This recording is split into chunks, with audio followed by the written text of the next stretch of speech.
Tu souhaites savoir si la nouvelle vente CoinList Mocha est intéressante ou pas? Ça se passe dans cette vidéo.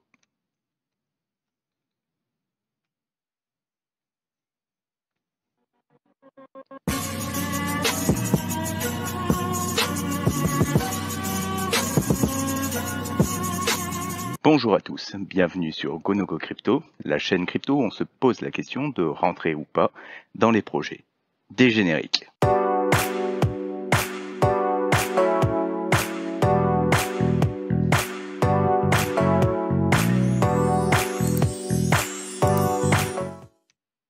Aujourd'hui, je vais vous parler de la vente Mocha, donc de l'écosystème Mochaverse. Donc, pour rappel, ce qui est Mocha, c'est une collection à la base NFT Mochaverse, donc qui a pour thématique en fait le fait de pouvoir lancer un certain nombre de projets, avoir des projets communautaires qui permettent de lancer ces nouveaux tokens. Le token Mocha, lui, va se lancer sur Layer 0. Donc, on a là quand même une thématique qui va être forte sur le futur éventuel bull run avec un gros airdrop qui est attendu chez eux. Donc si on se penche justement sur le projet Mocha en tant que tel, on peut se rendre compte qu'ils ont quand même une grosse popularité, notamment sur Twitter. On voit qu'il y a plus de 600 000 personnes qui les follow. Si on prend l'intégralité des comptes, on est à plus de 1 million. Donc c'est un projet qui a eu l'intelligence, d'une part, d'utiliser sa communauté de holders NFT pour avoir un noyau dur, mais qui a su en même temps rémunérer et proposer des challenges pour les personnes qui ne holdaient pas ces collections. Donc on est quand même sur un projet là qui a une communauté qui est assez forte. On a une vente qui est en train de se faire sur CoinList qui, quand on la regarde du premier abord, peut paraître quand même assez compliqué.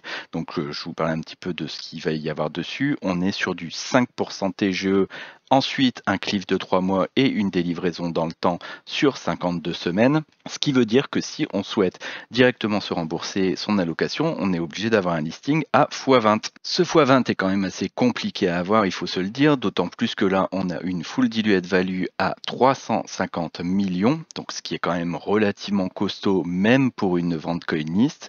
Mais je tiens quand même à signaler que ça ne représente que 1,5% de la supply totale.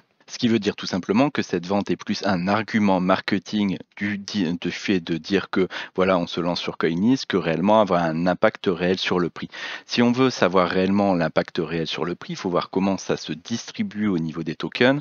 En fait, beaucoup de tokens sont alloués sur la partie justement communauté et c'est finalement eux qui vont avoir le plus de tokens. Donc c'est les personnes qui auront eu des interactions, qui auront suivi le projet, qui auront tendance à valoriser tout simplement ce projet-là. Il faut savoir que les derniers airdrops ont eu tendance à se valoriser quand même assez cher et en plus sur Mocha on a de la chance, c'est que on a eu le lancement de Pixel qui a eu lieu il y a de ça pas très longtemps et qui nous permet de pouvoir se faire un certain nombre de projections. Mais revenons-en tout d'abord à la partie Mochaverse. Si on regarde à la TGE, on va avoir 1,250 milliard de tokens, ce qui, si on fait 1 x 20, nous amènerait directement à une MC de 1 milliard.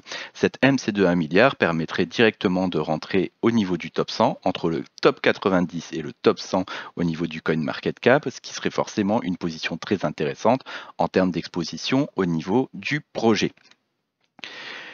Quand on regarde le projet Pixel, qui a été notamment aidé par Mocha sur son lancement, où on a eu aussi un launch pool Binance. On peut se rendre compte qu'en fait ce projet s'est lancé à 400 millions. Donc si Pixel s'est lancé à 400 millions, est-ce que Mochaverse est capable de se lancer à 1 milliard? C'est pas forcément quelque chose d'extravagant, d'autant plus quand on regarde la levée qu'il y avait eu à l'époque sur Pixel. Pixel, il y a eu 8 millions de levées de fonds et en fait concrètement sur Mochaverse on est sur une levée de fonds qui est beaucoup plus élevée. Donc il y a quand même à prendre en compte cet aspect qu'il y a eu un launch pool Binance et donc forcément une traction importante, mais Mocha pourrait tout à fait avoir un listing sur Binance aussi, voire peut-être un launch pool. Donc quand on regarde ce qu'il y a eu comme levée de fonds sur Mochaverse, on se rend compte qu'on est déjà là à plus de 31 millions de levées de fonds, ce qui est donc quand même significativement plus important que Pixel, d'autant plus que la vente CoinList va ramener 5 millions en plus. On est effectivement sur quelque chose d'un petit peu lourd. Je vais vous faire un parallèle maintenant directement simplement entre ce que je considère être justement Mocaverse et le projet et tout simplement les Bored Ape Yacht Club. Je pense qu'en fait Mocaverse est un petit peu une deuxième tentative de faire d'un Bored Ape, mais dans une tendance qui ne s'afficherait pas directement en haut d'un bull run pour se prendre un bear derrière. Donc là en fait on peut voir que sur la collection on a eu tout d'abord une première phase où la collection était aux alentours de 0,6-0,7 ETH, que là récemment elle a pumpé à peu près 4 ETH, donc on est quand même à un joli x5 x7, et quand on passe sur les Bored Ape, on se rend compte qu'on a eu en fait un petit peu le même début de vie, avec tout d'abord un 0,5 ETH, puis un pump aux alentours des 40 ETH, une fixation du prix, ensuite repump, et là pour le coup eux ont lancé leur token un petit peu tard. Donc quand vous regardez la flèche verte, c'est en fait l'endroit, le moment où vous avez eu le lancement du token Ape. Et donc on voit que là par contre on rentre en bear et que là ça se casse la figure complètement. Si on va sur le graphe du Ape, donc au niveau de la MC, on voit qu'en fait on a eu une MC jusqu'à 5 milliards sur le Ape. Et on peut d'ailleurs faire un parallèle intéressant, c'est qu'en fait, si vous regardez la capitalisation totale du token et la capitalisation totale de la collection NFT, en fait, les deux s'équivalent. Donc, ce qui nous donne un scénario intéressant pour Mocaverse, où en fait, comme je vous dis, là, pour moi, c'est un petit peu une tentative de lancer une sorte de Bored Ape, mais en étant en pré-bull run. Donc vraiment avec là une collection qui est aux alentours des 100 millions, avec un objectif de lancement du token avec une MC aux alentours des 1 milliard, ce qui viendrait réellement créer une traction sur la collection NFT et en fait permettrait de faire relativement pump la collection NFT en tant que telle. Donc là, moi, j'ai vraiment 3 scénarios qui sont pris en compte. Le premier scénario, c'est on fait directement un x20 et c'est vraiment la vision optimiste qui ne peut réellement avoir lieu que si on a un launch pool ou un listing sur Binance, et dans ce cas-là, un x20 est tout à fait envisageable, et dans ce cas-là, sur la vente, vous serez en capacité de vous rembourser et de vivre votre bull run sur tout le vesting, ce qui serait effectivement formidable, mais ça reste quand même une option très optimiste, pas forcément celle que je vais mettre le plus en avant. Deuxième option qui me semble là beaucoup plus logique, ça serait en fait tout simplement un pump qui soit intéressant mais qui n'irait pas jusqu'à vous rembourser. Donc je pense entre un x10 et un x15.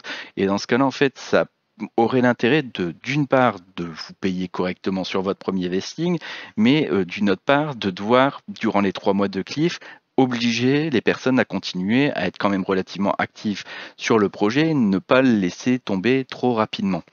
Donc je pense que ça, c'est vraiment une option qui est intéressante en fait pour Mocha et en fait qui pourrait vraiment faire sens. Troisième option qui est tout à fait possible aussi, c'est tout simplement le token se lance dans le pire moment, juste après qu'il y ait eu une grosse chute des cours, etc. Et le token se lance très mal et atterrit dans les environs d'à peu près 100 millions de MC, ce qui sera à peu près un x3, x4, mais qu'avec uniquement 5% de tokens, ça vous ferait pas forcément lourd, que vu qu'on aurait 100 millions de MC sur le token, 100 millions de MC sur la collection NFT, on aurait du fait aucune traction du token vers les NFT ou des NFT vers le token, et dans ce cas-là, ça serait quand même relativement compliqué et ça serait franchement un listing gratté. Je pense que la première option et la deuxième option sont les options les plus facilement envisageables. On a quand même derrière de gros VC qui sont des VC expérimentés, et je pense que ce soit d'une part au niveau de la collection NFT ou que ce soit au niveau du listing, du token, il y a des gens qui se sont placés et qui ont intérêt à ce que ça pump et que ça aille chercher le top 100. D'autant plus que si on va chercher comme ça le top 100, ça assure un bull run qui est quand même confortable et une notoriété qui est quand même confortable pour le projet, si on s'intéresse vraiment aux dates de la vente. Donc en fait, vous avez différentes possibilités au niveau de la vente. Déjà, ce qu'ils veulent avoir, c'est 5 whales. Donc ils veulent avoir absolument 5 personnes qui ont posé 100 000 $ sur le projet, sur la vente CoinList. Puis ensuite, il y a une répartition de 4,5 millions de dollars de tokens sur les autres participants. Donc il faut savoir que il y a d'une part la partie avoir un NFT qui est intéressant. Il y a une partie aussi raffle sur tout simplement les points que vous avez en karma sur CoinList. Bref, c'est très très difficile de vous dire exactement l'allocation que vous pouvez avoir. Toujours est-il que vous devez poser vos fonds avant mai. Donc les fonds doivent être posés soit en USDT, soit en USDC sur CoinList et vous saurez à peu près dans une quinzaine de jours si vous avez été retenu ou si vous êtes un refund. Pour moi, vous avez en fait ces éléments-là qui sont importants.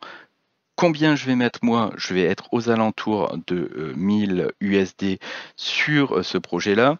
Je ne vais pas chercher une exposition maximum parce que je trouve que effectivement la full diluted value est quand même relativement forte, que la possibilité qu'on soit dans un creux, voilà, en termes de hype, enfin on est plutôt là en mi-teinte en ce moment et il y a de fortes chances qu'on soit encore en mi-teinte d'ici le lancement du token.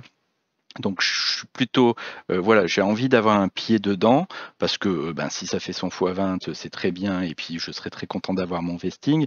Si ça fait un x10, x15, ça sera très bien et j'aurai plus qu'à croiser que le token ne se vautre pas trop derrière. Mais je ne me sens pas quand même suffisamment à l'aise pour mettre vraiment des très très fortes allocations dessus. Donc voilà, moi j'ai un pied dedans, je joue le token, mais en même temps je ne me mets pas en risque dessus. Voilà, ben écoutez, si j'espère que vous avez apprécié les différentes informations données, n'hésitez pas à laisser un commentaire. Si vous avez des questions, il y a un groupe Telegram gratuit qui est fait pour ça. N'hésitez pas à liker, clocher, vous abonner. Sur ce, je vous remercie et je vous souhaite à tous un excellent week-end. Merci, au revoir.